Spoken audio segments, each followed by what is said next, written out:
What's good? It's Steve-O. This is Bentley, and this is my first YouTube video. This is something I've been wanting to do since like the 6th grade, and I'm finally got the courage to get in front of a camera and awkwardly sit here and talk to you guys. So my first video, I'm just going to kind of give y'all a brief overview of my life. It's not going to be very detailed, but y'all get a general gist per se of what events have made me who I am today. I was born with an extremely rare bone disease called Mafushi's disorder. And basically, my bones grow at different shapes and sizes at the growth plates, causing me to look very different than my peers. As you can see, like right here. Also causing me to have a multitude of surgeries and complications to go along with that. My first surgery is very important to me because it's the first time I experienced and was forced to overcome pain. We flew up to Baltimore to have a leg lengthening surgery, so basically they put 3 metal rods into my left femur with the hope of turning these screws, continuously breaking my leg, promoting growth. So recently we found out that this procedure was used in medieval times as a torture device and is now considered malpractice and inhumane. But I was a 4-year-old boy going through it, and luckily my mind has blocked out the physical pain that I experienced. But looking at pictures and the rehabilitation process and the fact that doctors said I would never walk again, let alone play sports or go to school or live a normal life, I think it's fair to say I was going through the ringer. That's very important to me because that's the first time I overcame adversity. And this time period was very tough, not only for me, but for my family. And I'm sure they felt that I needed a purpose, that I needed a motivation to keep pushing forward, because that little voice in the back of their head was telling them that I was never going to walk again. And that little voice was doctors. I consider them little voices because I apparently just continue to prove them wrong. The rehabilitation was supposed to last for 12 months, and then from there I was supposed to just be in a wheelchair for the foreseeable future. No, I was not going to take that. I ran out of that building at 10 months, and this is the only thing I remember, the doctors' faces as I ran out on a walker. I sprinted out of the building, and they were just jaw dropped, stunned. And from there, I loved that feeling of proving people wrong. And then shortly after that, I found the idol who resonated with me the most, and that's Kobe Bryant. The way Kobe presented himself on the court during his career, just getting scoring titles, NBA titles, always having that look on his face. There's memes of him, of comedians trying to talk to him on the court, and he just doesn't even listen. Him doing the 1, 2, 3, 4, 5. It's just his mental. He is so focused on what goal he needs to accomplish in that very moment. And I love that. I obsessed over that. It gave me that purpose that my parents were hoping that I would find. And the rest is history. I began to morph his mentality and bring that into my personality, continuously arguing with my friends, challenging them to basketball games, challenging them to video games. I immediately enrolled into any and every sport when I was 5 years old: t-ball, swimming, golf, tennis, basketball, snowboarding, ping pong. I was playing it all because I didn't care. I was going to try to be the best at something. I wanted to have a dream that a normal kid could have, to be a professional athlete. That's what I wanted. That's all I wanted. Unfortunately, thanks to my bone disease, I quickly fell behind in stature to my peers, but I continued to hoop. I never backed down from a challenge after that, and Lord knows I had a ton of challenges waiting for me. So for the next 3 or 4 years, life was normal. I was a normal kid. I was socializing in school. I made a lot of friends thanks to them. They have given me the strength to be the person who I'm capable of being. And then tragedy struck once again when I was 6 years old. This time I was diagnosed with a rare adult form of acute myeloid leukemia, and doctors immediately proclaimed I only had 11% chance of survival, something I recently found out, something my parents kept from me. And I mean, I don't blame them. That's a crushing number. But every day in the hospital, I found a reason to fight. I found a will to continue on. Watching Kobe Bryant on the TV screen, shooting tissues into this little Nerf goal situated at the end of my bed, to playing PlayStation NBA Live 2004 with my uncles, continuously destroying them in dunk contests, of course using Kobe Bryant. I wore his jersey every single night to bed. I had a basketball next to me. So I was going through chemo every round of it. We were trying to aggressively attack this cancer because it was an acute version of leukemia. We had to destroy it fast before it destroyed me. We started to worry. My parents started to worry for the worst. Doctors were starting to plan, they're starting to plan. Until December 28th, the day everything changed, all thanks to my brother, Jacob. I love him, my man. We call it Brother's Day. He was a perfect match for bone marrow transplant, which was still a pretty dangerous procedure, given that it only works 20% of the time. But man, he saved my life, and from there, I continue to be the person who I always wanted to be. But after leukemia, during remission, I was having complications, of course, going in and out of the hospital like a revolving door. But I didn't mind. At least I got to spend at least a day or two at home and be a normal kid. Even though I had a mask on, I could hang out with friends, shoot hoops with them, even if I was in a wheelchair. And as I got better, I started to enroll back into sports. I wanted to get on the court as soon as possible, of course. And I learned from Kobe's example that if I worked hard enough in my game, I can take the sport wherever I want it. And I would shoot and shoot and shoot until my hands bled. But with the sports came the injuries. I just kept breaking my arm over and over and over again until I eventually had to have reconstructive surgery. And that was a pain. Because the complications that followed, my arm has never been the same. But like Kobe said, when you face adversity, you change. So I just changed my form. That went with tennis and basketball. I got better. And I wasn't going to not let myself get better. And then came thyroid cancer, which is your gland right in your neck. So I had that removed. That wasn't a big deal at all. That was like a little walk in the park. But of course, seemingly with every surgery that I have, there was complications, of course. I think the surgeon must have nipped my parathyroid, which can cause complications such as calcium deficiency, which has been the biggest pain in the ass. To this day, like, even today, I woke up and I feel calcium deficient, which basically feels like your fingers are tingling, like when they're asleep, and you can feel it in your nose and your ears, and it just makes you feel really anxious and like tight.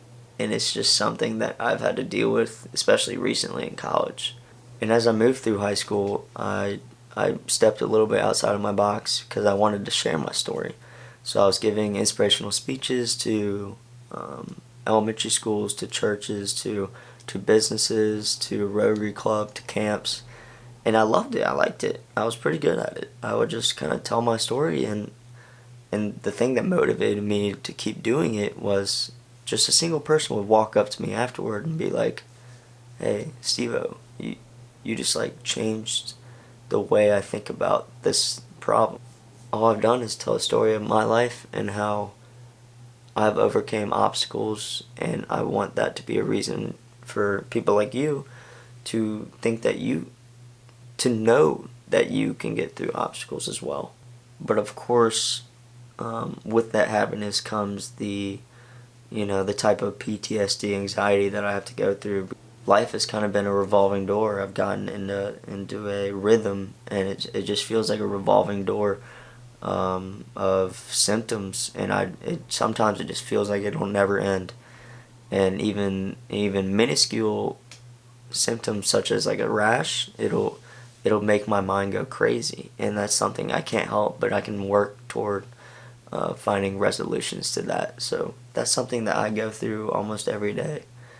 Um, and that's just a reminder that we're all still going through stuff. All my college friends and friends back at home, I don't want to burden them with telling them my problems, but I think it's very important actually. And I began to realize this the past week or so with the passing of Kobe.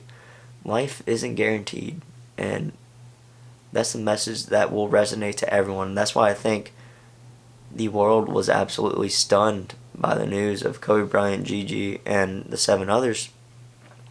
We were just seeing Kobe as a father, you know, him as a philanthropist, him as a writer, as a director, as a husband, and it was beautiful. And he was just taken away from us, and it just goes to show you that no day is guaranteed, and it's just so sad.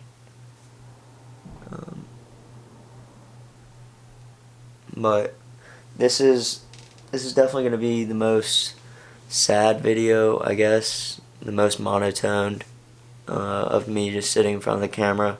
I just want to thank all my friends, all the way back from my first friend Yusuf, all the way to Michael Clark, who lives right next to me in college. All of you have inspired me to be the best person that I can be, because you treat me like a normal 22-year-old kid. And I just think it's important to tell the people around you what they mean to you, because you never know how much they need it. And I've needed it my whole life, and I've been so lucky to always have it. I've always had those friendships and relationships that I can lean on someone, and I couldn't imagine my life without my friends. And of course, shout out to my family, from my beautiful parents, my mom, my dad, my amazing brother. Dude, he is growing up to be a stud. I love him, Jacob. And my extended family, you know, they've always been there in the hospital with me, traveling from Michigan, from Boone, from wherever. And they've always showed me support. And it's just, I'm so blessed to always have this support. And anyway, I'm starting to get a little bit too sad, and that's not the route I wanted to go. So this is my first of many videos, and I'm gonna be here for a while. I actually enjoy editing, even though I'm a novice at it. I'm not that good. I want to get better. I don't know the direction that I want to take yet. I just want to get in front of the camera and finally put myself out there. So let me know what you guys might want to see from me. I know it's early, but I can do anything. We can review music. We can just sit down and talk like this. I can tell you all a little bit more details about my life and where I find inspiration from. We can do sports stuff. Like, you can watch me play sports. We can talk about sports. We can do some storytelling. I can just vlog. We can play video games. You know, whatever. We can just have fun. Like, I can show you college campus life. My house is hilarious, so that could be content. Who knows? So I compiled a bunch of clips of my past until now, of me playing sports, just acting goofy, and I kind of want to dedicate that to Kobe Bryant, because he has showed me how to always want to grind to get better, and a lot of them I'm wearing his jersey, but more importantly, I embraced his mentality. Every day that I picked up a racket, that I picked up a golf club, a basketball, I thought of him. I immediately turned on a switch, and I was in competitive mode. And I think these next clips will kind of show you who I am in action. So I hope you guys enjoyed this first video. I'm going to try to get better being in front of a camera, presenting myself, and editing. But we'll get there.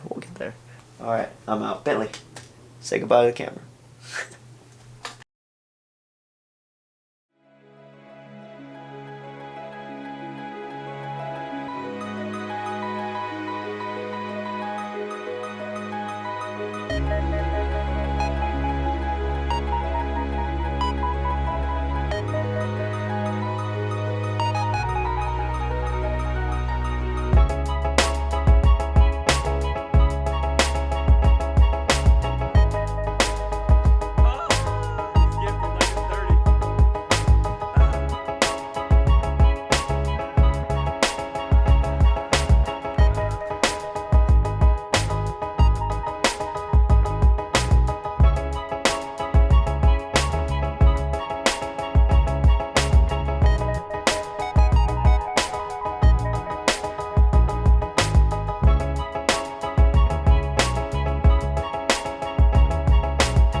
Hayward just had a late violation.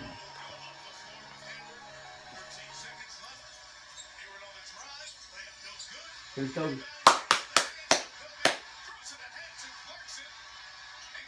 Oh! Huge. Oh! Kobe. Great win. What a way to end it, man. Great win, Kobe. That's amazing.